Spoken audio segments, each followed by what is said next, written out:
Kochi എടപ്പള്ളിയിലെ NH66 work നടക്കുന്ന നിങ്ങൾക്ക് എല്ലാവർക്കും അറിയാം. ഹൈവേ 2 കിലോമീറ്റർ മാറി ഒരു വില്ല സെയിലുണ്ട്.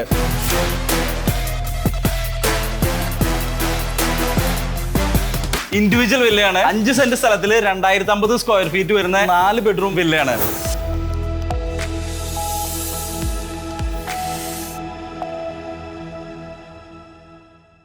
അമൃത ഹോസ്പിറ്റലിൽ നിന്ന് 3.5 കിലോമീറ്റർ ആണ് ഈ പ്രോപ്പർട്ടിയിലേക്ക് വരുന്നത്. അതുപോലെ ലുലു മാളിൽ നിന്ന് 5 കിലോമീറ്റർ. നമുക്ക് ഈ പ്രോപ്പർട്ടിയിലേക്ക് എൻ്റർ ചെയ്യുന്ന സമയത്ത് 3 കാർ പാർക്കിംഗ് വരുന്നുണ്ട്, സിറ്റ് ഔട്ട് വരുന്നുണ്ട്, കൂടാതെ 2 ബെഡ്റൂംസ് നമുക്ക് ഗ്രൗണ്ട് ഫ്ലോറിൽ വരുന്നുണ്ട്. അതുപോലെ നമുക്ക് കിച്ചൺ വളരെ ബ്യൂട്ടിഫുൾ ആയിട്ട് കൺസ്ട്രക്ട് ചെയ്തിരിക്കുന്ന ഒരു പ്രോപ്പർട്ടിയാണ്. ഈ ഒരു പ്രോപ്പർട്ടിയുടെ ലൊക്കേഷൻ വരുന്നത് എടപ്പള്ളി മഞ്ഞുമലാണ്. ബസ് റോഡിൽ നിന്ന് വെറും 100 മീറ്റർ മാറിയിട്ടാണ് ഈ പ്രോപ്പർട്ടി ഉള്ളത്. 2 ബെഡ്റൂംസ് താഴെയും 2 ബെഡ്റൂംസ് മേളിലായിട്ടാണ് ഈ പ്രോപ്പർട്ടി ഫിനിഷ് ചെയ്തിരിക്കുന്നത്. വളരെ ബ്യൂട്ടിഫുള്ളി കൺസ്ട്രക്ട് ചെയ്തിരിക്കുന്ന പ്രോപ്പർട്ടിയാണത്. ഒരു വില്ലയാണത്. അതുപോലെ തന്നെ ഈ പ്രോപ്പർട്ടിയുടെ കൂടുതൽ കാര്യങ്ങൾ അറിയാൻ സൈറ്റ് വിസിറ്റിന് വേണ്ടി തന്നെ ഡയറക്ട്ലി കോൺടാക്ട് ചെയ്യാവുന്നതാണ്. ഇതുപോലുള്ള റിയൽ എസ്റ്റേറ്റ് വീഡിയോസിന് നമ്മുടെ ചാനൽ സബ്സ്ക്രൈബ് ചെയ്യുക, ബെൽ ഐക്കൺ പ്രസ് ചെയ്യുക. നമുക്ക് അടുത്തൊരു വീഡിയോയിൽ വീണ്ടും കാണാം. Thank you.